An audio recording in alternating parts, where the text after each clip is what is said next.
দুই দলের head to head পরিসংখ্যান কিন্তু বলছে যে আর্জেন্টিনা কখনোই সুইজারল্যান্ডের বিপক্ষে হারেনি। ইনফ্যাক্ট দুটো ম্যাচ ড্র হয়েছে এবং সবশেষ 2014 বিশ্বকাপের নকআউট রাউন্ডে এই দুই দল মুখোমুখি হয়েছিল, সেখানে যদিও বা আর্জেন্টিনা কিছুটা কঠিন একটা পরীক্ষার মধ্যে পড়েছিল। Thanks goes to Angel Di Maria, মেসির অ্যাসিস্ট ছিল শেষ মুহূর্তে, অর্থাৎ এক্সট্রা যে 30 মিনিট যোগ করা হয় সেখানে শেষ মুহূর্তের গোলে কিন্তু আর্জেন্টিনা সেই সুইজারল্যান্ড বাধা টপকে ছিল। তবে এই ম্যাচের যদি আমি একাদশের কথা বলি সুইজারল্যান্ডের, আপনি যেমনটা বলছিলেন যে লো ব্লক ডিফেন্স করবে, ওদের কিন্তু মেইন যে ফরওয়ার্ড সেই ফরওয়ার্ডকে ছাড়া এই ম্যাচ খেলতে হচ্ছে। যদিও বা কলম্বিয়া ম্যাচে আসলে সেই ফরওয়ার্ডকে পাওয়া যায়নি। আমি যদি একটু প্রবাবল 11টা দেখাই সুইজারল্যান্ডের, তারা কিন্তু দারুণ একটা ফরমেশন, যেখানে আসলে ফিজিক্যালি এই যে ডিফেন্ড করাটা, কলম্বিয়ার অ্যাগেন্স্টে আমরা দেখেছি কলম্বিয়া ভালো ফুটবল খেলেছে কিন্তু দিন শেষে গোলটা কিন্তু পায়নি। এই 11টা যখন তারা নামাবে, অর্থাৎ তাদের মাথায় তো একটা ইন্টেনশন থাকবে আর্জেন্টিনাকে আটকাতে হলে ওই ডিফেন্সটা গুরুত্বপূর্ণ হবে, তাই তো? অবশ্যই, মানে ডিফেন্স লাইনটাই আপনার হয়তোবা গোটা সুইজারল্যান্ড মানে একাদশকে হয়তোবা ডিফেন্স লাইনে দেখা হয়তো যেতেও পারে, এমনটাই আমরা দেখছি প্রবাবল 11-এ।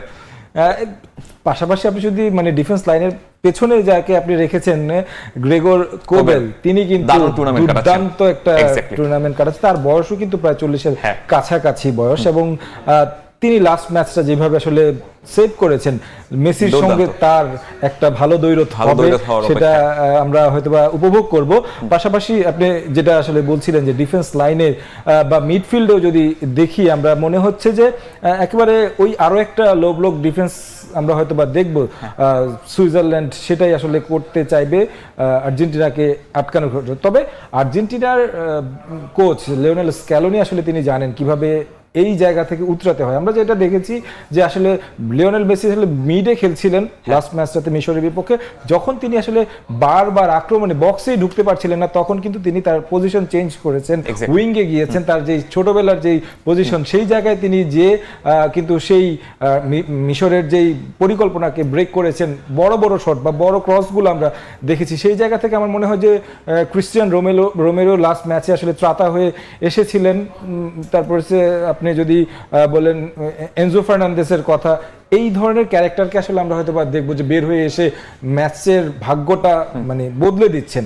কারণ এই ধরনের লো ব্লক ডিফেন্সের ক্ষেত্রে কিন্তু আপনার স্ট্রাইকার যারা থাকবেন তাদেরকে অলওয়েজ কিন্তু মার্কে ফুল মার্কে থাকবে। সেই জায়গা থেকে তাদের পক্ষে স্কোর করাটা খুব ডিফিকাল্ট হবে। তখন আসলে যে আপনার যদি মিড কিংবা বলি যে ডিফেন্স লাইন থেকে স্ট্রেচ করে এসেই আসলে স্কোরটা বের করতে হবে। এবং সুইজারল্যান্ড এবং আর্জেন্টিনা দুই দলের একটা হচ্ছে সিমিলারিটি, এই ম্যাচে দুই দলই কিন্তু একটা ভালো প্রতিপক্ষের অপেক্ষা আছে। সুইজারল্যান্ড একটা সহজ গ্রুপে ছিল, আর্জেন্টিনার জন্য খুব একটা বড় পরীক্ষা ছিল না।